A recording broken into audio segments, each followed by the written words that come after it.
புன்முறுவலோடு ஏற்றுக்கொண்ட சங்கத்தின் நிறுவன உறுப்பினர்களுக்கும் அம்மனிதரின் சார்பாக நன்றிகளை தெரிவித்துக் கொள்ளலாம். நன்றி கூறி வழங்க நிகழ்ச்சியாளர் நாகவழி அக்கா அவர்களை அன்புடன் அழைக்கிறோம்.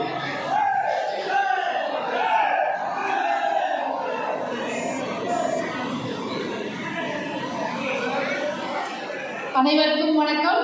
நூற்றாண்டு விழா நாயகன் நமது எஸ் கண்ணன் ஐயா ஆசி பெற்ற மாண்புமிகு கவுண்டர் உத்திரபதி ஐயா அவர்களுக்கும் மாண்புமிகு உறுப்பினர்கள்